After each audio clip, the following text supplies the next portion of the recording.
거절을 위한 생명의 발걸음이라는 제목으로 함께 은혜를 나누도록 하겠습니다. 살면서 단 한 번도 거절당하지 않은 분이 계신가요? 나는 내 인생에 거절당한 경험이 단 한 번도 없습니다 하시는 분이 계실까요? 우리는 생각보다 많은 거절을 경험합니다.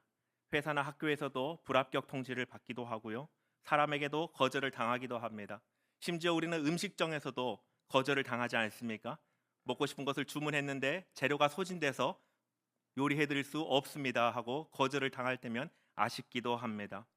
크고 작은 거절을 당할 때 우리 마음이 어떻든가요? 마음이 아프죠. 쓰립니다. 다시는 그 순간을 마주하고 싶지 않은 생각이 듭니다. 살면서도 일상에서 거절을 마주할 때 마음이 아픈데 복음을 증거하다가 거절을 당하면 얼마나 그 마음이 많이 아픈지 모릅니다. 목회데이터 연구소 그 통계 자료를 보면 기독교인이 전도하지 않는 가장 큰 이유가 바로 전도할 용기가 없어서라고 하는 것입니다. 사람들 앞에서 복음을 증거해야 되는데 많은 두려움이 있기 때문에 전도를 하지 못한다라고 하는 것이죠. 어떤 면에서는 전도해도 안 들을 텐데 전도 안 해도 되지 않을까 이런 생각을 하기도 합니다. 그런데 생명의 복음은 거절당한다고 멈출 수 있는 것이 아닙니다. 복음 증거는 사람들이 거부해도 멈출 수가 없습니다. 왜 그렇습니까? 역사를 주관하신 그분께서 하늘의 하나님께서 멈추시지 않기 때문에 그렇습니다. 계속 생명의 발걸음을 이어가야만 합니다. 바울은 이방인의 사도로 세우심을 받았습니다. 이방인 전도에 힘을 쓰는데 그 전략을 살펴보면 먼저 유대인의 회당에서 유대인들의 지도자들에게 복음을 증거했다는 사실을 우리가 알 수 있습니다. 바울의 마음 한편에 유대인들을 위한 마음이 있었습니다. 오늘 1절에서도 우리가 그것을 살펴볼 수 있죠. 바울은 1절에서 그들로 구원을 받게 함이라 라고 하는데 이것은 바로 이스라엘, 특히 유대인들을 향한 그 복음의 열정을 가지고 있었던 것을 나타내주고 있습니다. 바울도 알았겠죠. 경험적으로 알았고 관계적으로도 알았을 것입니다. 이들은 예수 그리스도 복음을 듣지 않을 거다. 이들의 마음은 움직이지 않을 거다. 이런 확신이 있었을 것입니다. 그리고 그들과 관계하면서 복음을 증거하면서도 얼마나 많은 화살과 비난이 있었겠습니까? 거절을 마주했겠습니까? 그럼에도 불구하고 끊임없이 유대인들을 향한 복음의 열정을 가지고 있었던 것이 바로 바울이었습니다. 복음은 거절당해도 계속해서 전해야만 합니다. 오늘 말씀 우리에게 도전합니다. 복음이 어디서 시작되었는가? 어디로부터 향하는가? 어디로 향하는가? 그리고 거절당하는 상황이 있을지라도 복음을 전해야 한다라고 우리에게 도전하고 있습니다. 성령 하나님께서 오늘 이 밤에 우리의 눈을 열어주시기를 원합니다. 그래서 복음을 다시 한번 이해하고 또한 복음으로 무장되고 복음의 열정을 회복시켜 주시고 비록 세상에 거절할지라도 내가 복음을 들고 주님과 함께 가겠습니다. 그런 귀한 성령의 마음을 주시기를 원합니다. 먼저 복음이 어디서 출발합니까? 복음은 그리스도의 완성하심에서 출발합니다. 우리 4절 말씀을 함께 읽어보겠습니다. 함께 읽겠습니다. 그리스도는 모든 믿는 자에게 의를 이루기 위하여 율법의 마침이 되심이라. 복음은 인간의 열심에서 시작한 것이 아닙니다. 이스라엘에게는 열심이 있었습니다. 그런데 잘못된 지식을 따른 것이라고 말씀해주고 있습니다. 2절을 보면 내가 증언하노니 그들이 하나님께 열심히 있으나 올바른 지식을 따른 것이 아니라라고 말씀해주고 있습니다. 여기서 말하는 지식은 율법을 말하는 것이죠. 이들은 율법을 지키기를 힘썼습니다. 그런데 그 결과가 무엇입니까? 3절에서는 이렇게 말씀해주고 있습니다. 하나님의 의를 모르고 자기 의를 세우려고 힘써 하나님의 의에 복종하지 아니하였느니라. 율법을 통하여서 그들은 하나님 앞에 엎드렸어야 했습니다. 율법을 온전히 지키지 못함으로 인하여서 하나님께 은혜를 구하고 엎드렸어야 했지만 율법을 가지고 자기 의를 세우려고 했습니다. 그것을 통하여서 하나님 앞에 엎드려지지 못했고 하나님의 의를 쫓아가는 것이 아니라 자기의 의를 세움으로 하나님의 의를 이루지 못한 그 결론으로 다다르게 된 것입니다. 그러나 복음은 이런 사람의 열심으로 세워진 것이 아닙니다. 예수 그리스도의 완성된 사역을 인하여서 세워진 것입니다. 그것은 무엇입니까? 구체적으로 말하면 십자가에서 죽으심으로 다 이루었다 하신 그 순간에 구원의 길은 완성되었습니다. 그리고 또한 빈 무덤을 뒤로 하고 부활하심을 통하여서 우리에게 영원한 생명의 보증이 되어 주셨습니다. 십자가의 죽음과 빈 무덤의 부활은 하나님의 의가 우리에게 의로 여겨질 수 있도록 하는 길을 여신 것입니다. 복음은 우리에게 다른 것을 요구하지 않습니다. 모든 것을 그리스도께서 성취하신 것, 그것에 근거를 두고 있습니다. 이것이 바로 복음입니다. 그렇기 때문에 복음 증거의 동기와 그 내용은 바로 그리스도가 되어야 합니다. 복음 증거의 동기와 내용은 오직 그리스도 한 분만 되어야 합니다. 복음은 그리스도로의 온전하심의 이루심에서 출발합니다. 여기서 무언가를 더 빼거나 더하면 안 됩니다. 무언가를 빼거나 더하면 어떤 결과가 나타날까요? 그것은 예수 그리스도의 죽으심과 부활하심을 부정하는 것입니다. 그것에 내 생각을 더하고 내 의를 더하는 행위밖에 안 됩니다. 그리스도의 공로를 망가뜨림으로 그리스도를 욕되게 하는 것입니다. 복음은 예수 그리스도 외에 우리가 무엇을 빼거나 더할 수 있는 것이 아닙니다. 복음 증거를 하다 보면 나를 드러낼 경우가 있습니다. 때로는 교회를 드러내거나 우리 공동체의 잘된 모습을 드러내고 싶은 마음이 있을 수 있습니다. 그러나 그것은 좋지 못한 모습입니다. 오직 예수 그리스도만 드러내야 합니다. 그리스도로 시작했기 때문에 우리가 증거하는 복음 증거의 동기는 오직 예수 그리스도가 되어야 합니다. 동기뿐만 아니라 내용도 그리스도입니다. 복음을 전할 때 이렇게 살아야 구원을 받습니다. 여러 가지 표현을 할 필요가 없습니다. 이미 예수께서 다 이루셨다는 사실만 증거하면 됩니다. 나머지는 성령께서 하실 겁니다. 구원은 열심으로 받는 것이 아니었습니다. 구원은 어떤 과정이 있는 것이 아닙니다. 구원은 어떻게 받습니까? 오늘 말씀 본문 9절에서 이렇게 증거하고 있습니다. 우리 9절 말씀 잘 아는 말씀인데 함께 읽겠습니다. 내가 만일 내 입으로 예수를 주로 시인하며 또 하나님께서 그를 죽은 자 가운데서 살리신 것을 내 마음에 믿으면 구원을 받으리라. 구원은 예수를 주로 시인하며 하나님께서 그를 죽은 자 가운데서 살리신 것을 믿음으로 구원을 받는다라고 말씀해주고 있습니다. 여기에 우리가 무엇을 더하거나 뺄 수가 없습니다. 이 사실을 증거하는 것이 바로 전도입니다. 복음이 그리스도의 완성에서 출발했기 때문에 모든 동기와 그 내용은 오직 예수 그리스도만 되어야 합니다. 내 이야기가 우리 이야기가 아니라는 사실을 명심하시기를 바랍니다. 말씀을 준비하고 보니 우리 인간의 한 가지 좋지 않은 습성이 있다는 것이 깨달아집니다. 우리는 나 이야기하기보다 남 이야기하기를 좋아합니다. 조금 더 편안한 이야기를 편안한 표현으로 한다면 뒷담화하기를 좋아한다는 것이죠. 나 이야기하기를 싫어하고 남 이야기를 하기를 좋아하는데 이것을 복음 증거에 긍정적으로 사용했으면 좋겠습니다. 우리의 이야기를 하는 것이 아니라 예수 그리스도의 이야기만 하면 됩니다. 왜냐하면 복음은 예수 그리스도의 토대에서 출발하였고 예수 그리스도로 마침이 되었기 때문에 그렇습니다. 오직 예수님만 증거하는 것이 바로 복음입니다. 또 복음은 어떤 것입니까? 믿음으로 의롭게 되는 길을 소개하는 것입니다. 5절부터 시작해서 바울은 율법의 의와 믿음의 의를 대조해서 설명하고 있습니다. 5절 율법으로 말미암는 의를 행하는 사람은 그 의로 살리라 합니다. 그런데 문제는 무엇입니까? 그 누구도 그 어떤 사람도 이 율법을 온전하게 지킬 수 없다는데 문제가 있습니다. 그래서 우리는 율법으로는 의를 이룰 수가 없습니다. 도달하지 못합니다. 율법은 우리를 살리는 길이 아닙니다.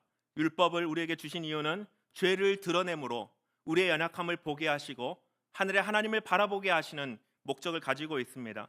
그런데 예수님은 이 율법을 완성하셨다라고 말씀하십니다. 어떻게 주님은 율법을 완성하셨습니까? 우리로서는 도저히 지키지 못하는 이 율법을 예수님은 어떻게 완성하셨습니까? 바로 십자가의 죽으심으로 완성하셨습니다.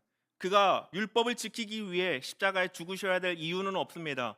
왜냐하면 죄의 싹슨 사망인데 십자가의 죽음으로 그 율법을 완성해야 되는데 예수님은 죄가 있으신 분이 아니셨기에 십자가에 죽지 않으셔도 되는 분입니다. 그런데 우리를 위하여 율법을 완성시키시기 위하여 완성하기 위하여 율법의 요구를 만족시키기 위하여 십자가에 죽으신 것입니다. 십자가의 죽으심은 율법에 대한 모든 죄의 값을 지불하심으로 율법을 만족시키는 대속의 은혜입니다. 이로써 예수를 믿음으로 하나님의 의에 이룰 수 있는 길이 열려진 것입니다. 그래서 바울은 이렇게 말합니다. 10절입니다. 사람이 마음으로 믿어 의에 이르고 입으로 시인하여 구원에 이르느니라. 구원은 복잡한 절차나 특별한 수행을 통해 얻는 것이 아니라 예수를 주로 고백함으로 그분을 믿으면 그 순간 의롭다 하심을 받게 되는 것입니다. 우리가 때때로 이런 생각을 하지 않습니까? 내가 더 열심히 살아야지 하나님께서 나를 더 받아주실 텐데 라고 말이죠. 제가 성도님들을 주일날 마주할 때 일주일 동안에 신앙생활을 경건의 생활을 열심히 하신 분과 그렇지 않은 분의 태도가 조금 다릅니다. 열심히 하신 분들은요, 목사님 안녕하세요 하고 자신 있게 이렇게 인사를 하는데, 그렇지 못하신 분들, 주일 성소를 잘 하지 못해서 어쩌다가 오랜만에 교회 오신 성도님들은 좀 피하신 경향이 있습니다. 사람과 관계할 때도 그런데 우리가 하나님과 관계할 때도 그렇지 않습니까? 내가 좀 주님 앞에서 열심히 기도하는 생활을 했고 또 말씀을 때에 따라서 묵상하는 그런 삶을 살았을 때에는 우리가 정말 자신 있게 하나님 앞에 나아가지만 조금 경건의 생활을 게으르게 할 때는 하나님 앞에 나아가기를 주저하고 죄송스러운 마음으로 나아가게 됩니다. 이러한 영향 때문일까요? 구원을 향하여서도 열심에 대한 그런 관점들이 있는 것 같습니다. 우리가 무엇인가를 열심히 해서 얻을 수 있는 구원이 아니라는 사실을 기억했으면 좋겠습니다. 열심히 회개하는 것이 아닙니다. 예수 그리스도를 믿음으로 구원을 받습니다. 열심히 우리가 무언가를 해서 구원을 얻는다면 그런 사람은 바벨론에 있는 사람들과 같습니다. 바벨론 탑을 쌓은 사람들과 같습니다. 그들은 열심으로 살았습니다. 자기 이름을 높이기 위해 살았습니다. 하늘에 이르려고 살았습니다. 하나님은 그들을 기뻐하지 않으셨습니다. 우리의 열심으로 구원을 이루려고 하는 그 모든 행위는, 모든 태도는 하나님이 기뻐하지 않는 것들입니다. 복음은 예수 그리스도를 믿음으로 구원받는 사실을 증거하는 것입니다. 왜냐하면 예수님은 겸손으로 낮아지심으로 그 생명의 길을 여셨기 때문에 그렇습니다. 하늘의 하나님께서 이 땅에 오셔서 가장 겸손한 모습으로 그 구원의 길을 열어두셨습니다. 얼마나 고귀한 그 길입니까? 그런데 그 길을 행위로 열심으로 갈 수 있다라고 복음에 무언가를 더한다면 그것은 하나님이 기뻐하지 않으시는 일이라는 것입니다. 예수님을 믿을 때 예수님께서 행하신 일, 그 근거로 우리가 죄 사함을 받고 새 생명을 얻게 됩니다. 그것이면 족합니다. 이것에 더할 것이 없습니다. 우리는 구원자가 아니라 전도자라는 사실을 기억하시기를 바랍니다. 우리가 구원해 내야 되는 것이 아닙니다. 우리는 증거하는 전달자, 전도자일 뿐입니다. 두려워하지 마십시오. 많은 부담 가지지 마십시오. 예수 그리스도만을, 그분께서 무엇을 행하셨는지를 증거하기만 하면 됩니다. 뭘 보탤 것도 없고 뺄 것도 없습니다. 내가 잘못하면 어쩌지 망설일 필요도 없습니다. 예수 그리스도를 믿음으로 죄 사함을 받고 새 생명을 얻게 된다라는 이 참된 진리, 복음만을 증거하면 되는 것입니다. 복음은 또 모든 사람에게 열린 초대장입니다. 바울은 이렇게 말합니다. 13절인데요. 우리 다 같이 함께 읽겠습니다. 누구든지 주의 이름을 부르는 자는 구원을 받으리라. 누구든지라고 말하고 있습니다. 이 누구든지 제한 사항이 없는 단어입니다. 우리가 사람을 어떤 무리를 부를 때에는 제한 사항이 있습니다. 조건이 있습니다. 대한민국 시민이라든지 금천구 주민이라든지 아니면 신일교회 성도라든지 이런 제한 사항들이 있습니다. 근데 누구든지라고 말씀해주고 있습니다. 제한 사항이 없습니다. 모든 사람들, 존재하는 모든 사람들을 포함할 수 있는 단어입니다. 누구든지입니다. 구원에 합당하지 않는 사람은 없습니다. 오늘 말씀에서는 유대인이나 헬라인이나 종이나 자유자나 갇힌 자나 부한 자나라고 말씀해주고 있습니다. 그 누구도 구원에 합당하지 않은 사람은 없습니다.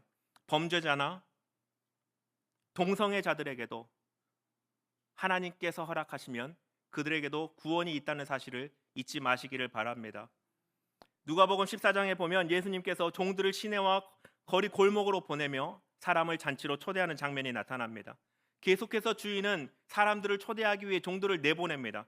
그 마지막은 어떠합니까? 누가복음 14장 23절 말씀인데요. 함께 읽어볼까요? 함께 읽겠습니다.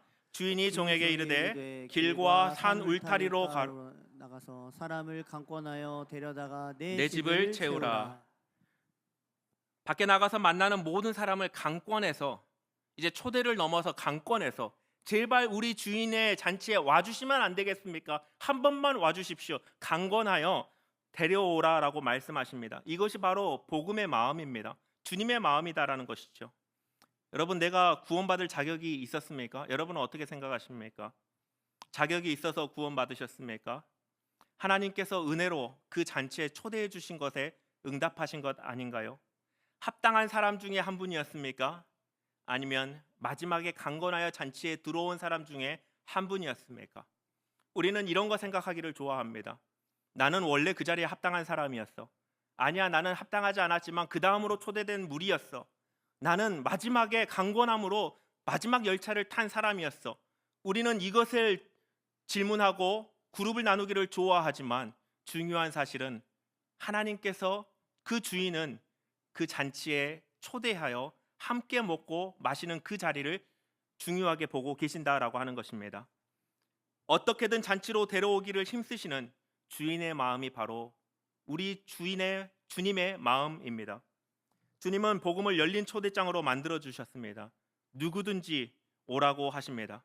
우리가 조건을 기준을 만들면 안 됩니다. 태신자를 작정하는데 어렵죠. 누구를 작정해야 될지 잘 떠오르지가 않습니다. 왜 그런지 아십니까? 내 안에 있는 기준 때문에 그렇습니다. 이 사람은 내가 오라고 하면 올 수 있을 거야. 이 사람은 오라고 하면 호의적일 거야. 그 사람들을 찾으려고 보니 작정하는 것이 너무나 어렵습니다. 제가 CCC에서 간사 사역을 하는데 한 번은 후원자 개발을 해야 됩니다.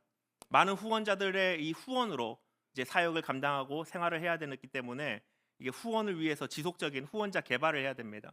근데 후원 마지막에 이렇게 매월 3만 원씩, 때로는 5만 원씩, 때로는 1만 원씩 이렇게 후원을 해주시겠다라고 사인을 해주십니다. 그런데 그것이 끝이 아닙니다. 그 이후에 저는 한 번 더 묻습니다. 혹시 주위에 선생님과 같이 캠퍼스 선교에 관심 있는 분이 안 계신가요? 저에게 이름과 연락처를 알려주시면 제가 그분께 연락해보고 만나고 싶습니다라고 이야기를 해봅니다. 그때 답은 한결같습니다. 제 주위에 막상 떠오르진 않네요 라고 말이죠. 아, 그런가요 선생님? 잠시 핸드폰 좀 해봐 주실 수 있나요? 즐겨찾기 목록에 보시면 아마 이름이 떠오르실 것 같습니다 라고 할 때에 기꺼이 아, 이런 분이 있네요, 한번 연락해 보세요 라고 이름과 전화번호를 가르쳐준 경험이 많이 있습니다. 우리의 기준과 또 우리의 판단을 통하여서 조건을 만들어갈 때 우리는 하나님께서 주님은 열린 초대장으로 만들어 주셨지만 닫힌 초대장처럼 복음을 만들어 버릴 수가 있습니다. 태신자를 작정할 때에 우리의 기준이 아니라 하나님께서 모든 사람에게 태신자를 작정하고 또 증거할 수 있도록 해주셨다는 사실을 기억하시기를 바랍니다. 하나님의 구원은 누구에게나 열려 있습니다. 우리가 주님의 종입니다. 주님이 나의 왕이십니다. 이런 믿음의 고백을 했다면 우리는 가정에서, 일터에서, 또 사회에서 우리가 마주하는 모든 사람들을, 그리고 그들에게 복음이 필요하다면 태신자로 삼고 기도해야 할 의무와 책임이 있습니다.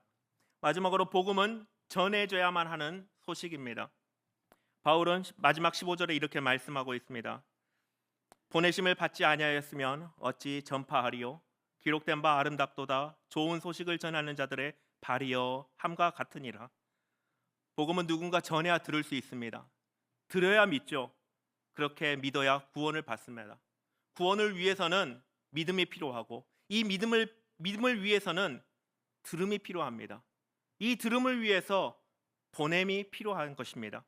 그래서 주님은 제자들을 보내셨습니다. 제자들을 둘씩 짝을 지어 이스라엘의 잃어버린 양에게로 가라라고 말씀하셨고 또 70인들을 둘로 짝을 지어 하나님 나라의 복음을 증거하라라고 보내셨습니다. 그리고 하늘로 승천하시기 전에 무리들에게 하늘과 땅에 있는 모든 권세를 내게 주셨으니 너희는 가라라고 말씀하신 분은 우리 왕이신 예수 그리스도십니다. 이 명령은 그들에게만 주신 것이 아니라 지금까지 그를 믿는, 예수 그리스도를 믿고 나오는 모든 사람에게 주시는 명령입니다. 우리도 전해야만 합니다. 그러면 주님은 왜 우리를 보내셨는가? 요한복음 20장 21절은 이렇게 말씀합니다. 예수께서 또 이르시되 너희에게 평강이 있을지어다. 아버지께서 나를 보내신 것 같이 나도 너희를 보내노라. 왜 주님은 우리를 보내시는가? 아버지께서 그 아들을 보내셨기에 그 아들도 우리를 보낸다라고 말씀하십니다. 보냄은 하나님 나라의 원리입니다. 하나님 나라는 보냄의 원리를 통하여서 세워져 간다는 것을 발견할 수 있습니다. 보냄 받은 자로 주님은 사명을 다 하셨을 뿐만 아니라 그 나라의 원리를 따라 우리를, 제자를, 70인을 보내셨습니다. 그렇기에 우리는 또한 그 사명을 잘 감당하고 우리 주위에 있는 사람과 함께 복음 증거의 사명을 감당해야 될 것입니다. 보냄받은 자로 복음을 증거하기 위해 우리에게 가장 필요한 것이 무엇일까요? 주님은 이것에 대해서 또 말씀하십니다. 이어지는 요한복음 20장 22절 우리 함께 읽어보겠습니다. 이 말씀을 하시고 그들을 향하여 숨을 내쉬며 이르시되 성령을 받으라. 아멘. 무엇이 필요합니까? 성령 하나님이 필요합니다. 주님은 우리를 보내시면서 성령을 받아 복음을 증거하라라고 말씀하고 계십니다. 누가복음과 사도행전을 보면 이런 관계들을 우리가 다시 한번 확인할 수 있습니다. 누가복음 마지막은 이렇게 말씀하고 있죠. 볼지어다 내가 내 아버지께 약속하신 것을 너희에게 보내리니 너희는 위로부터 능력으로 입혀질 때까지 이 성에 머물라 하시니라. 성령을 기다리라라고 말씀하신 것이죠. 그런데 사도행전 초반에 뭐라고 말씀하십니까? 1장 8절 우리가 잘 아는 말씀인데요. 함께 읽겠습니다.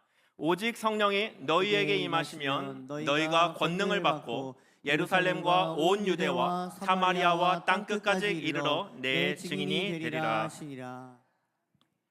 성령은 보냄의 가장 중요한 요소입니다. 그냥 보낸다고 보낼 수 있는 게 아닙니다. 성령을 통하여서 하나님 나라를 세워가라고 복음을 증거하라고 보내십니다. 또한 복음은 성령으로만 증거할 수 있습니다. 주님이 이 땅에 오시는 그 장면을 한번 생각해 봅시다. 동정녀 마리아에게 나셨습니다. 어떻게 나셨습니까? 성령으로 잉태되셨습니다. 예수 그리스도의 나심은 이러하니라. 그의 어머니 마리아가 요셉과 약혼하고 동거하기 전에 성령으로 잉태된 것이 나타났더니. 예수 그리스도의 가장 첫 모습에 대한 묘사가 이것입니다. 성령으로 잉태되심으로 이 땅에 보내심을 받은 분이 바로 예수 그리스도십니다. 자의로 오신 것이 아니라 성령으로 오셨습니다. 그리고 마지막에 성령으로 우리에게 그 복음을 위탁하셨습니다. 보냄의 자리에 항상 성령이 있습니다. 우리가 복음을 증거하기 위해 그 말씀의 명령에 순종하기 위해 우리가 구해야 될 것은 바로 성령입니다. 성령을 의지해야 하고 성령의 지혜를 쫓아가야 되고 성령의 능력을 따라 성령의 때에 우리는 순종하여 복음을 증거해야 합니다. 이성을 따라가면 어떻습니까? 두려움이 느껴집니다. 사실 저도 이번 주에 그림 1대1을 하기로 약속한 사람이 있습니다. 너무나 긴장이 됩니다. 복음을 증거하는 일은 긴장감이 없을 수 없습니다. 저는 처음에 전도했던 것이 너무나 생생하게 기억이 납니다. 사형리를 가지고 처음 전도했는데요. 훈련을 했습니다. 사형리를 전체를 통으로 외웠습니다. 수십 번 거울을 보면서 저에게 전도했습니다. 그리고 드디어 대상자를 확정하고 테이블에 앉아있는 그 사람에게 나아갔습니다. 잠시 시간이 있으신가요?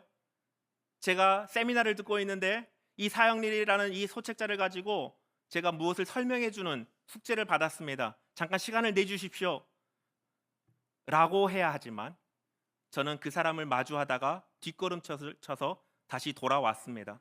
얼마나 떨렸는지 모릅니다. 이성으로 생각하면 복음 증거는 사실 불가능한 것 같습니다. 성령을 의지할 때에 우리는 담대하게 복음을 증거할 수 있습니다.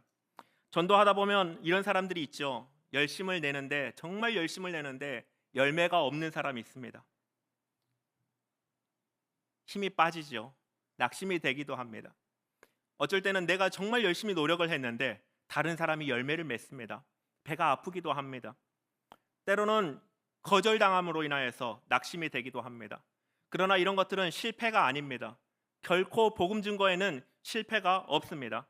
그 순간에도 내 앞에 있는 그 태신자에게는 복음이 한번 증거되는 성령의 역사가 있던 순간들입니다.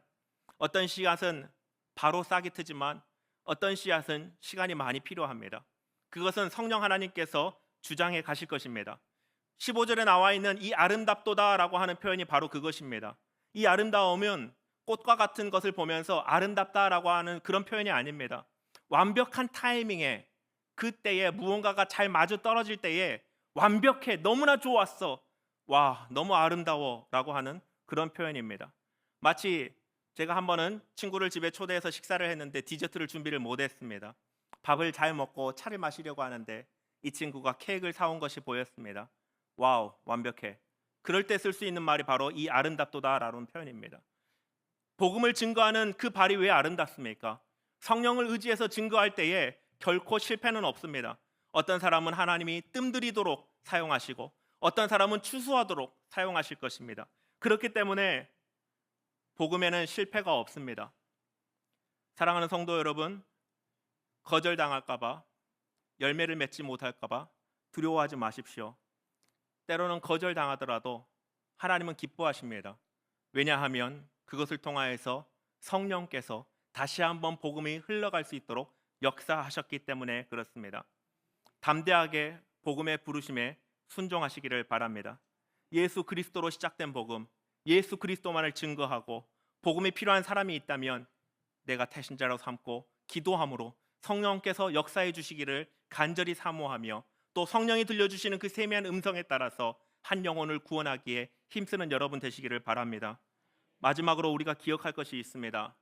세상은 복음을 거절합니다. 이것이 너무나 당연한 이치 아닙니까? 세상은 흑암의 권세, 공중의 권세 잡은 자들을 통하여서 주관되어 가고 있습니다. 예수 그리스도의 복음을 들고 나아가는데 그 복음을 쌍수 들고 환영하는 것이 세상이 아닙니다. 거절당하는 것이 마땅합니다. 그러나 여러분 두려워하지 마십시오. 이 복음 증거를 주관하시는 성령 하나님은 이 세상보다도 크신 하나님이십니다. 그래서 오늘 제목은 거절을 위한 발걸음이라고 지어보았습니다. 우리의 가지고 있는 모든 두려움의 요소, 거절당할까 두려움이 있을지라도 우리가 예수 그리스도만을 증거하겠습니다. 성령 하나님 도와주십시오라고 결단하며 나아갈 때에 하나님의 나라를 이루어가는 복음의 열매가 우리의 삶에 맺혀지기를 주님의 이름으로 축원드립니다. 기도하겠습니다.